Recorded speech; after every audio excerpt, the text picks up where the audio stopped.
You're listening to Experience This, a show about the emerging experience economy with your host, Tom Young.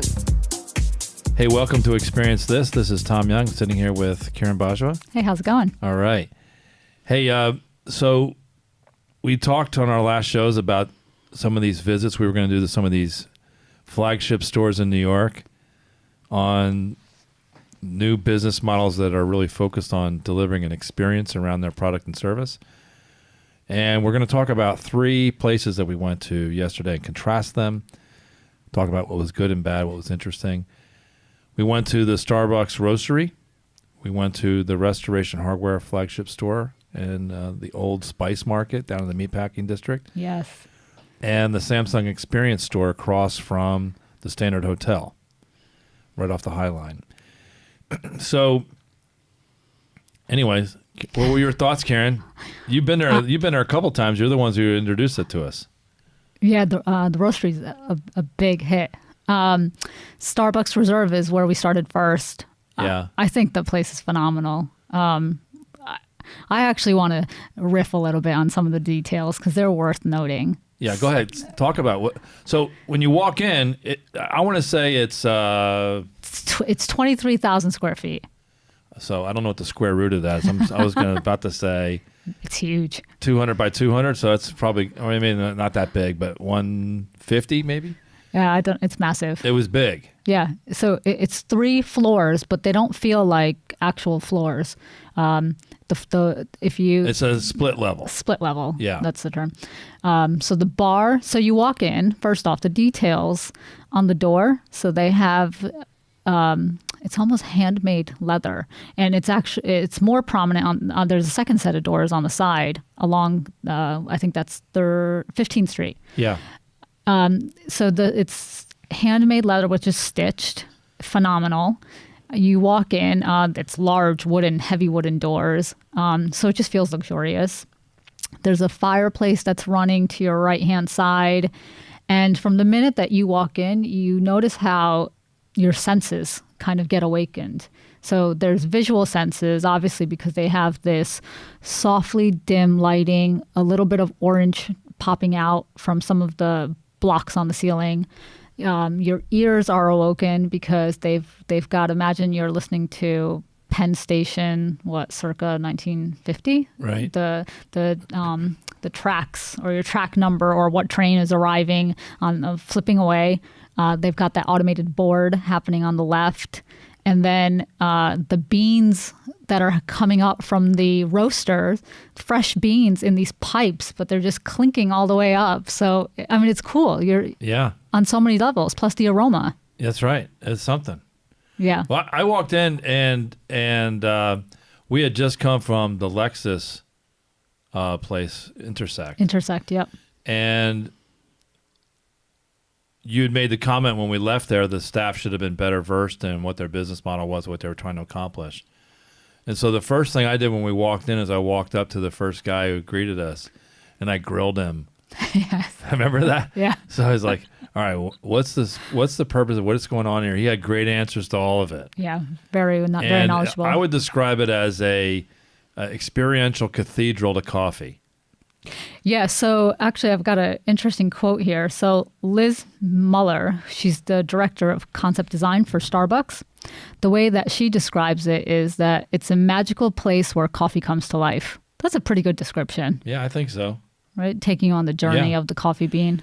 The other way I describe it would be if Epcot had a coffee pavilion, that would be it. Right? Yeah. Right, because there's a lot of things to experience, a lot of things to try. They had some food to go with it, places to sit down and work and socialize. It was a lot of different variety of different things. To me, it was great. I can't imagine what it's like. We happened to catch it, I think, on a perfect day. Oh, yeah, because I've been there on the weekend, and there's a rope out in the sidewalk suggesting. And the line wraps around. It's crazy. So there's probably about 150 to 200 people wrapped around going down 13th Street there. And talking about the location for a second, on that corner, so it's right across the street from Chelsea Market, but you also have Google. It's kitty corner to Google across the street there. So I think they purposefully did a good job of choosing that location because Meatpacking, Chelsea Market, Google are all targeting the experiential customer as well. So that was a really good placement for the reserve location. They have several locations, but there's one in New York that's pretty nice. Yeah. I think the first one is probably in Seattle. So they have Seattle, Shanghai, Milan, and then they've got Tokyo and Chicago coming in 2019. Wow. Chicago scheduled to open this year. I can only imagine they're going to build more. Yeah. I mean, they could, because it's a nice distraction. I mean, a lot of people like coffee. There's lots of Starbucks everywhere. This is one notch up. It's there are no coupons that I could see. That was pretty expensive. Yeah. We got 4 cups of coffee. What was the price tag on those? It was like $23. But yeah. There was one where you could do a coffee flight with a truffle. Yeah. And it was, I think it was $31. So the price is not the reason you're going there. You're going for the experience. Yes. And you're buying that experience when you go there. And it was great. And I think 2 big things that they do to really hone in on the experience is, one, the area where they actually roast the beans. So you get to talk to a master roaster, and these people are professionally trained as master roasters for years. And I don't know if you were there, but he brought out some of the beans that had just been roasted on a tray. Yep. And so he brings the beans to you and says, just smell them. You smell it, and then, he talks you through what has happened, what aromas have been released, etc. And then you pop open the bean at the end, and you can really smell the coffee's being roasted. So the roasting area, and then also the bar that is on the bi-level, the lower level there, which is called the experience bar, where you can do flights of coffee and also talk to the baristas about the different brewing techniques. I mean, today when you go and grab a cup of coffee, it's pretty much grab and go. You go get the coffee and wait for it impatiently, grab your cup from Starbucks, and you're out the door. But here you actually wanted to stay. They've done a great job of making you. I said it to you there. I was like, well, I haven't checked my phone at all. You kind of lose sense of time a little bit while you're in there. A little bit. Yeah. I'm flipping through some of the pictures here. I'm trying to find the one from New York. It was great. I was lost. We went in. We hadn't had lunch, and we had, Oh, I didn't have so how was the food? Because I didn't have it. It was great. Yeah. I think a slice of pizza was $9 though. Wow. But it was good. Slice of pizza, considering you can get it for $2 down the street. You probably could. Not that good though. They thought through everything from when they serve you the pizza, that somebody brings it out to you and you're standing there, and given the amount of people that are in there, there aren't tables for everybody. They don't want to clutter the place with tables, so they give you a tray that you can hold. It's easy to hold, and they cut the food into bite-sized pieces. Oh, I did notice that. That was a great idea. So that way you could hold the thing and you could stand there and eat. Yes. And it was big enough that you could probably also put a coffee mug on the it's like a wooden bamboo plate. Wow. And anyway, it's like they thought through everything. Yeah, the menu even for the coffee. And they had food at every coffee station, so they had very similar to a European coffee place where they'll have like croissants with, ham and cheese on it, or different kinds of pastries and things. It was all very good. Well, I noticed there was a lot of Italian influence. Yep. From the restaurants, and then the cocktail bar. This is a picture I have up there. So if I can pull this up here, you can see in the back left. So when you go in on the 15th Street side, in the back right, there's a little pizza place back there in the back behind the column there. But you see the on the right hand side is like a pastry area. When you walk in, and there's tables and a little gift shop. You can buy things because it is a retail store. It's not just for religious worship of coffee. And you can go and try different things. And then off to the left here, you see the big R and a big vat. That's the roaster. So they're roasting stuff. And you go down these stairs, there's what they call it, a cafe. Down the stair was the experience bar, the Oh, the experiential experience bar. Yeah. Yeah. So you go in and the coffee's like a wine list. Yeah, they're trying to make the similar experience to basically the same as if you were to go to a winery. So when they gave, I think TJ and Bar, two guys from our team did the flight. And when they gave you the flight, they also provided you with sparkling water to cleanse your palate along with it. So very similar experience to if you're going to somewhere in Napa Valley or Sonoma. Both of them got a little wired Very buzzed. from having 3 espressos right away. I had at least 2 doubles, so I was a little wired myself. Very good stop.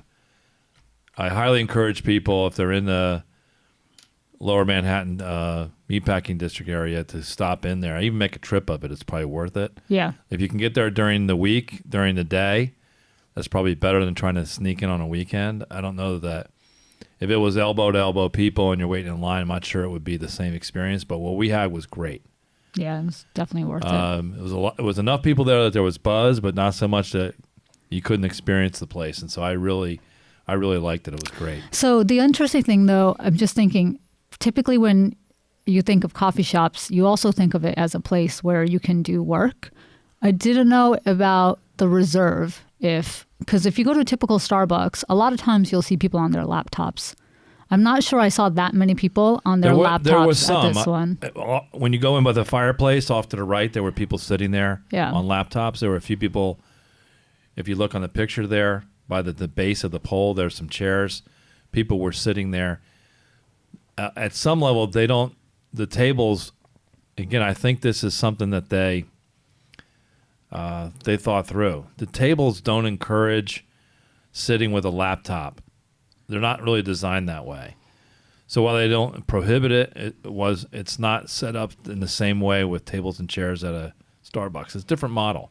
Which is good. I think back to what we were saying on our last podcast about the Highline, it does promote more of a social interaction. You go there, you're probably not going to go by yourself. I mean, you can grab a cup of coffee, but if you're going to go there with a group of friends or family, you're most likely going to chat about the experience of being there, it's good. I think it kind of grabs that piece of the experience. So as I go in, so you walk in on it's a bi-level, so it's one level and then the other 2 sides is 2 levels. You have the bakery pastry. You can go get pizza in the back. And then the roasters in the middle, and then you go down a half level. That's the experience bar for coffee, and then above that is a bar. I did not go up there. Did you go up there? I walked through it last time. It's a cocktail bar that has recipes that are centered around coffee, and to the left of that, closer towards the main front entrance, is actually a cold brew bar. So cold brew, nitro cold brew. There's all these variations now. That was a bridge too far for me. I was in sensory overload. Yeah. So I enjoyed the 2 of the 3 things there. I'll go back the next time and check that out. Yeah. But again, very good stop. Mm-hmm. So we leave there. Yes. And we go to stop number 2.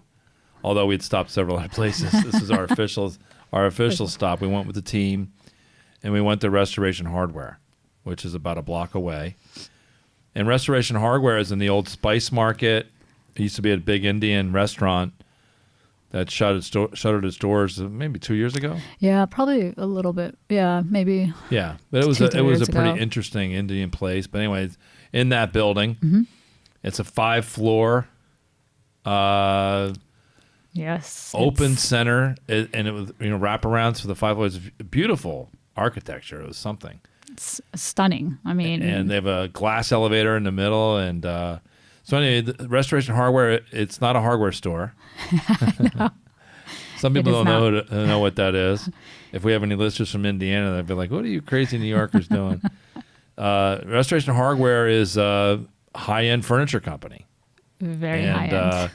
If you have to ask how much it costs, it's probably not for you, because I looked at a bed. It was $6,000 or $7,000. A nightstand was like $3,000. Well, was that the member pricing or the non-member pricing? Yeah, just the fact that they have that is crazy.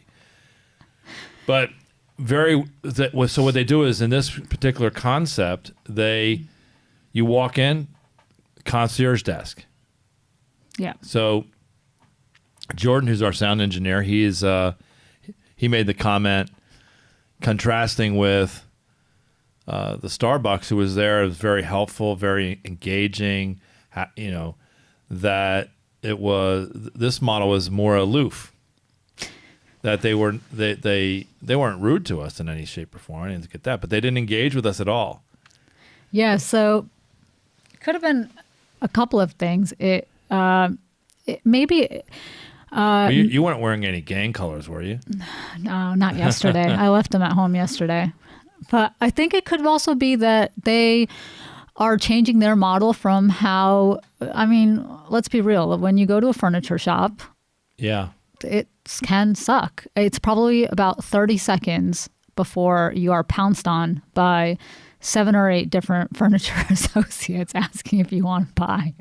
And I think that Restoration Hardware knows that they have great products. And if you're interested in buying, there's associates widely available. So although they didn't come up to us directly, we know you knew exactly where to find them. Yeah, I actually prefer that. I mean, like I said, I didn't sense that. I like being left alone because we were there just to browse around and get a sense of things. I might buy something, but might being the operative word. But we went in and we went to the top floor, and there's a restaurant up there, right? Yes, there is. And outdoor roof. Patio. It's pretty nice. And then we made our way down, and we went through 3 or 4 floors. But I think I was on the third floor. The third floor that has there was a wine and champagne bar. Yeah. And several of us got champagne glasses and drank champagne and walked around the floor and look at this expensive furniture while we were drinking expensive champagne. And I think and it was a good bargain. It was only $85 for 4 glasses of champagne. That's a deal. It was a deal. But we got to take the champagne around and imagine sitting with your friends on a sofa and enjoying a glass of champagne, or at the 10-person long dining table, which was cool as well. So I think they've done a very good job of you imagining the life that you could have and being able to test the furniture as if it was in your home. They laid a lot of the rooms out as if they were done by, and I'm sure they were, professional interior decorators. So it was a nice composition and mix up. You look at these rooms and say, well, this is really nice. Yeah.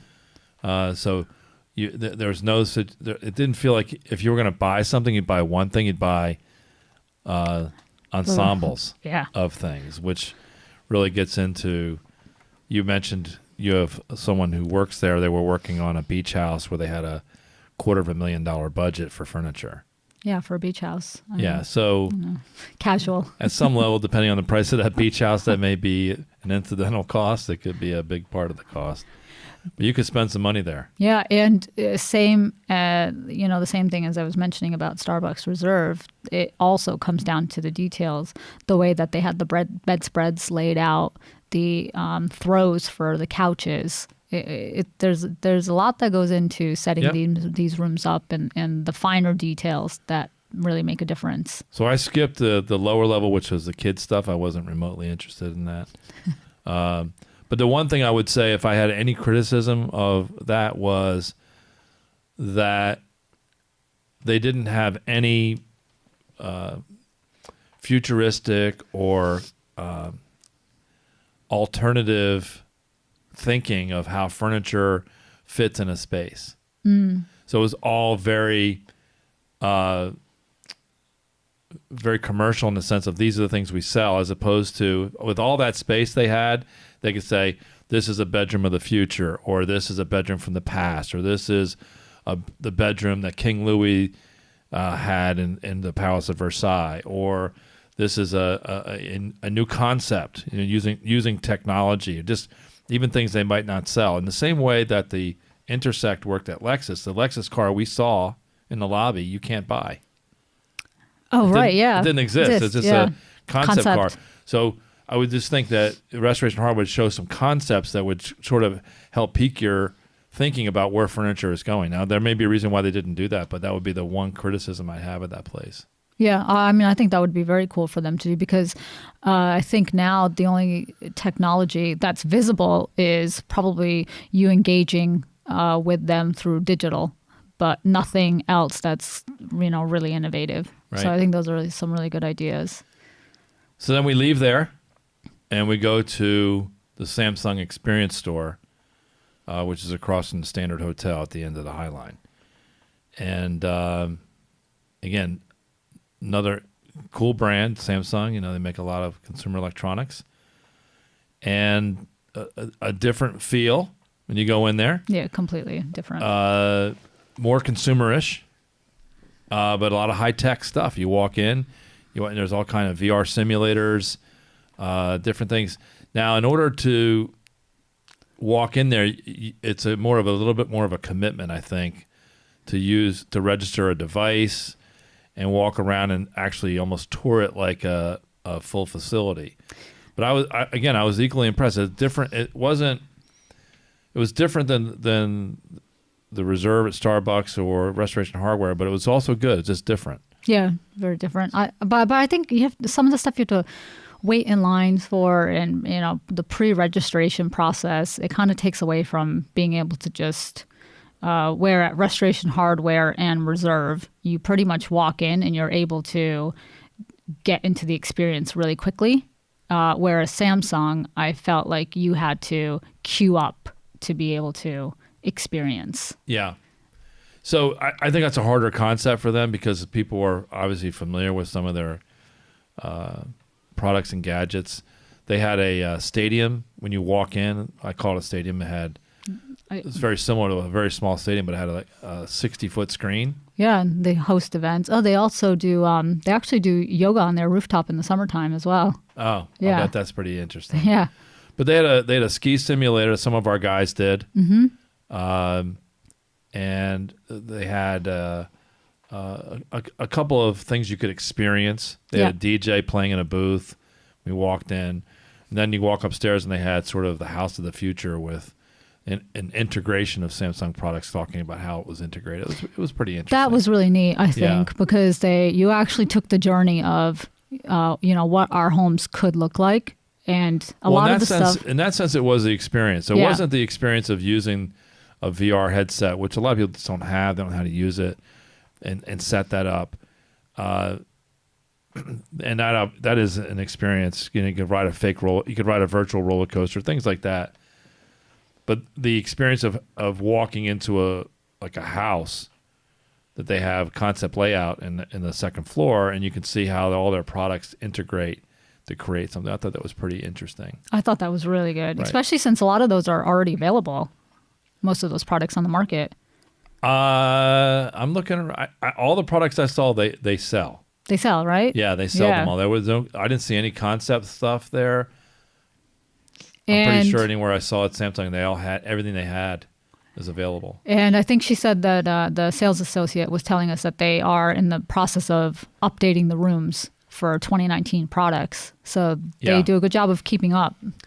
Now, what was interesting, I asked them to show some interesting integrations because I have some Samsung products and there is the ability to integrate through the apps and control things like I can control the TVs here in the studio with a remote on the smartphone. I can the TV that the refrigerator has a monitor on it. You can log into any Samsung TV that's on your network and simulcast you can see what's on the other screens.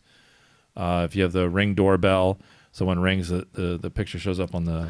Yeah. You can take a picture of what's inside the refrigerator from the grocery store. Mm-hmm. So you call in the grocery store, you can just hit show me what's inside the refrigerator. It'll show you.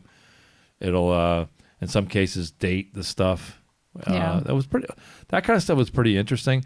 But when we asked them to show some of the demos, they had some canned stuff, but they didn't have the integration set up. Yeah, because they didn't have an account. I'm like, well, what the hell? I mean, get an account for the flagship store you have here in Manhattan. Like, oh, we don't have that because it's all integrated. That's a crazy answer. So I think they had. I thought I was impressed by the store. I think their execution was probably a B-, in terms of the staff. They had pretty good knowledge of the product, I thought. But if you have young kids, that they're not going to like the Starbucks place near as much as the Samsung. Definitely. So a teenager is going to think the Samsung's the bomb. Yeah. And unless they're a big coffee freak, they're not going to like the Starbucks. Of all the three, I like the Starbucks probably the most. Yeah, that was my favorite. Followed by the Restoration Hardware, then the Samsung. It just has to do with my personal interest, not based on how good those places are. I think for what they do, they were all very good. Yep. And then after that, we went over to the beer garden real quick and just relaxed a little bit before I walk back. So I think that was probably the first time that we got into the beer garden without having to wait in line or to get tickets, because you have to get tickets to get we were beer. the only ones in there. Yeah. And I ordered in German, and they didn't speak any German, which, again, ruined the experience for me. They should have just pretended like they did.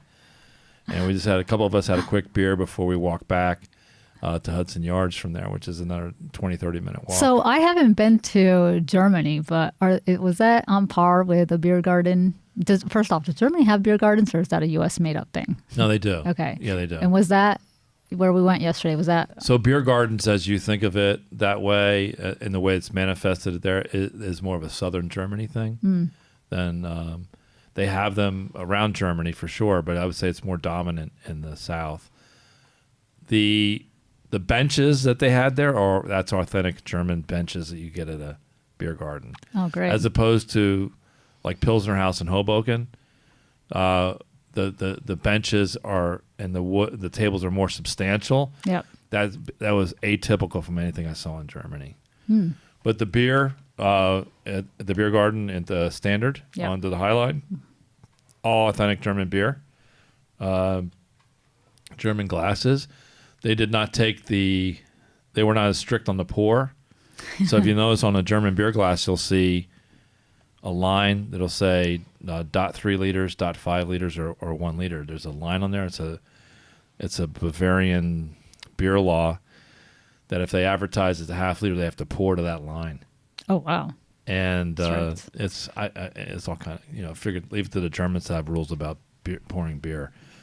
But I would say it's pretty authentic. Okay, cool. Yeah, I mean, apart from the fact that none of the people spoke even basic German. But that's a great place to go in there. I've been in there half a dozen times. I like going there because you can get Franziskaner Weiss beer on tap, which is a nice German beer. It's better on tap. You can get it in a bottle. I'd like it on tap, and there's a few places that have it. And if you want to go in there for some food, you can go do that. But then we did our walk back. But that was a good stop. So what was my ranking was Starbucks, Restoration Hardware, then Samsung. What was yours? Yeah, I think the same, actually. Starbucks,